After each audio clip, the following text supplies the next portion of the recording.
High Plains Technology Center, turning education and training into workplace success. Oh, back to school, to prove to Dad that I'm not a fool. High Plains Technology Center, education at the speed of business. School is now in session.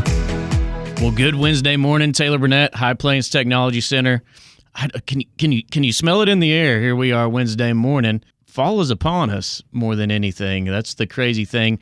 And if you can smell it in the air, I have got a special guest, someone that was supposed to be here the first week, but got a little bit busy. Second week, we had someone important to talk about, and then now here he is, Mr. Barclay Holt. Okay. Is it cinnamon rolls? Is that what? Cinnamon rolls. Cinnamon well, rolls? that's probably your cologne, isn't it? Yeah, probably so. Yeah. Or your soap. Yeah. Yeah. I was just thinking donuts, but anyway. On the back of that head, especially. That's right. That That's right. Or behind the ear, Apple a little fritter, dabble, do you? Apple fritters. Yeah. Apple fritter. Yeah. I can't go wrong there, but I'd say it's pumpkin spice or whatever is coming up. It's that time of year. I think that's what your new nickname should be, is pumpkin spice, since you're so. So I'm squishy. So. Yeah, no, instead of squishy. So, well, welcome aboard. Glad to have you back on the radio. We closed the year out, brought the year back with Mr. Gaines. We talked about all the things that are going on. But as a leader, as our leader, I kind of wanted to get your perspective of what the new school year is going to be like, even though here we are almost entering in on to October. So what do you think? Well, as you say, it kind of feels like a rinse repeat in education, because you spend 9 months, 10 months, and then you turn around and get your 2 months off and turn back around and try to get your sea legs and go again. But I think the challenge is keeping it exciting, keeping it moving forward, trying to not get stagnant in what our program offerings are, what we're looking at out there for the communities and the students that come to High Plains. Things we just completed a big remodel this summer, getting the health wing done, and that we're just about to wrap that up. It's all but wrapped up, and so we're in there and got that, and then we got our meeting rooms and got into them a couple of weeks ago, which you're very well adept at, and kind of. I'm happy for, so not turning anybody away. Yeah, so it's that stuff, get that going, and then now we're done with that project. Let's look forward to the next one, and I mean, going forward, there's a ton out there on the horizon. We added a welding instructor. These are things just happened because of the increased enrollment. I added a welding instructor this last spring. Added a diesel instructor. Those two programs are growing, and we want to accommodate all the high school kids, the students and adults that want to take those programs. And then looking forward down the road, there's needs to be more space, and so we're trying to figure those things out. And it's nothing that it's just dollars. I mean, just the cost of construction is the limiting factor. Especially nowadays with everything. It's a good, bad problem to have. We who would have thought that we would be where we were? I started a little bit before you did. We thought there was a ton of space available, a ton of room to grow. The beauty is we do have a lot of land out there.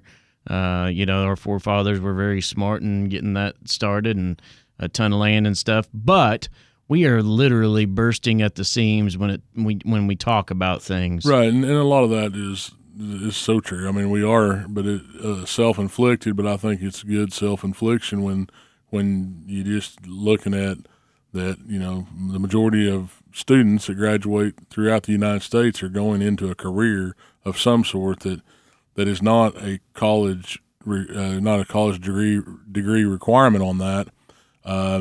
And when you talk about that, it's about 70% of our students, and we're just trying to accommodate that. So in our sending school districts, we look at that goal of being around 410, 420 high school students from Woodward and the 6 other schools out there. So it's a good problem to have. I mean, it is a good problem to have, especially when you talk about the quality of kids that are coming out, especially with our sending schools.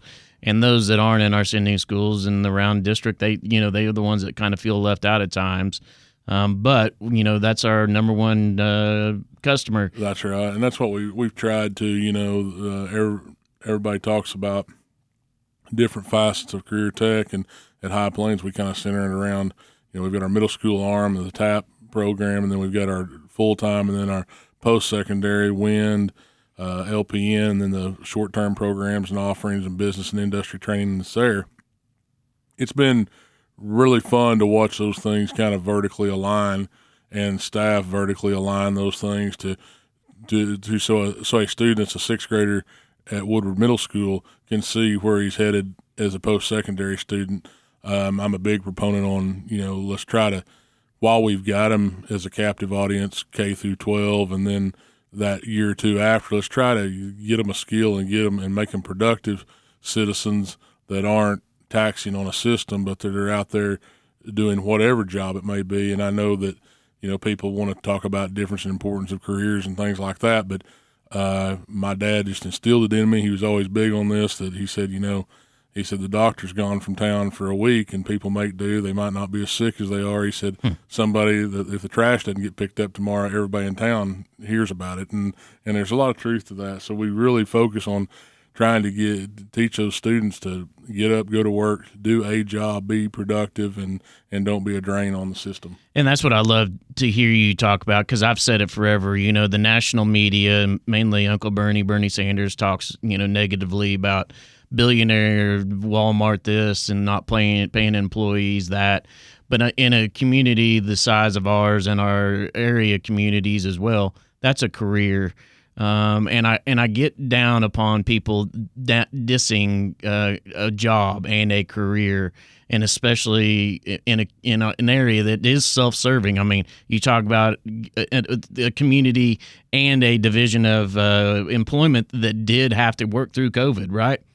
Last time I checked, right. That's pretty that's right. Needed, correct? Yeah, no, it's. I mean, when you start, I kind of giggle at that when they said essential employees, and I always thought, well, who's non-essential? I mean, that's just I don't Brad know. Across the way, those radio guys. No, yeah. I mean, what would happen? What would happen when the weather or anything like that? I just laugh at that to myself, and I think we kind of say that without saying that sometimes to students and like that in terms of their career path and what they're looking at. And we're trying to create an atmosphere out there to where there is an interstate, but then there's a lot of exits, a lot of off and on ramps to get on and off, and realize that you may be with us now as a student, you may leave, you may come back as a WIN student being retrained, or getting your first training steps there. You may then be on to college for a year, and then you may be back with us for some further training or additional, that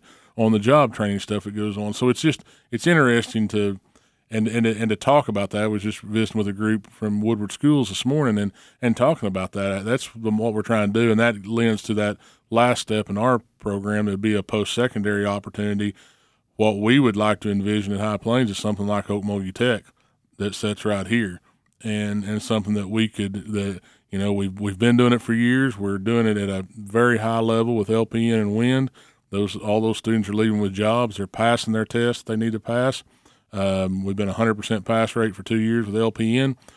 There's no reason why we can't do that with plumbing, HVAC, electrical, all the things that we know we need out there, but the reality is in our taxing structure on the state level and locally, we can't handle that. It's got to be a tuition type based program. We'll still be very competitive on that, but that's where we're looking. That's where we want to be. So we've got that opportunity. Our kids should not have to travel. In my opinion, they should not have to travel 3, 4, 5 hours to go get the same things that kids in eastern Oklahoma, southeast Oklahoma, southwest. We should have that opportunity up here. And I was going to ask you a little bit about the future plans and everything, and that's where you're kind of hitting on, because it's something that we talk about all the time. And the number one goal really comes down to is our district, our kids, our future. Our future is what matters. You have to grow your own. I talk about it all the time. If you don't grow your own, you're in trouble. We're blessed in Woodward. We're blessed in our surrounding communities, but you go up northwest Oklahoma even more. It gets even more so vital. What is it? What the thing that we talk about as the draw as a company being in northwest Oklahoma? What do you think that is? Well, I think I've always said our kids are our draw. Our kids, their work ethic. I mean, people can have discussions at the coffee shop or whatever about kids these days, and it's always been. I mean, I was one of those kids these days. I mean, and look at you now. And look at me now. That's not a good reference point. The two of us really not a good reference point. That's not the best reference point, but it is. I think it is reality too, in that you look up and all of a sudden, but our kids inherently.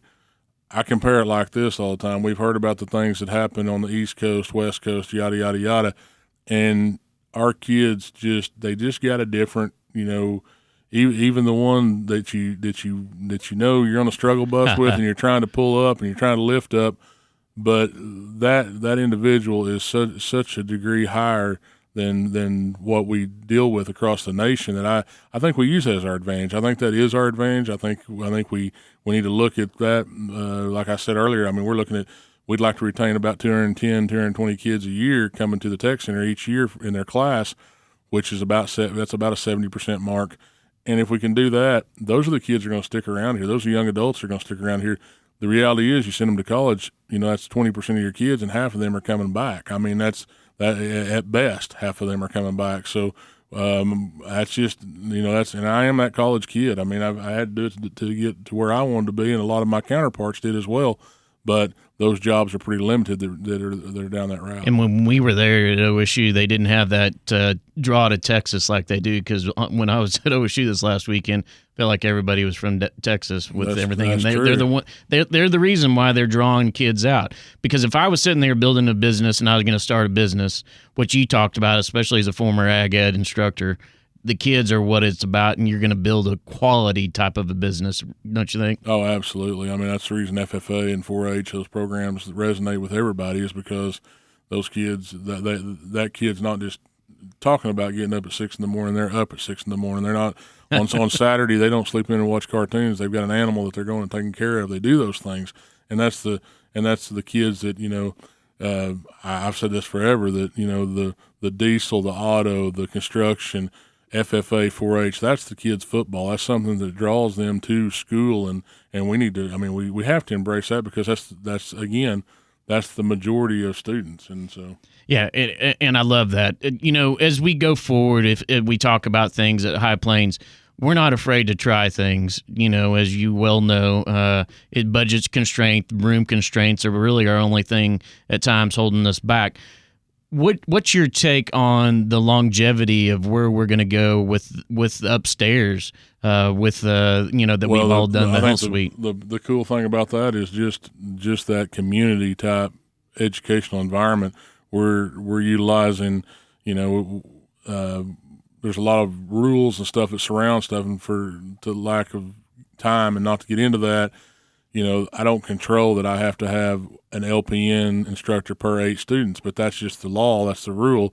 So you work within that, but it doesn't mean I can't use that expertise in different areas as well throughout the time. And so that's what we're trying to do, is make that community education model up there in the health wing, to where we can use those staff members across the hall when we need to, and then also over to CNA and different things, as much as the law allows us to.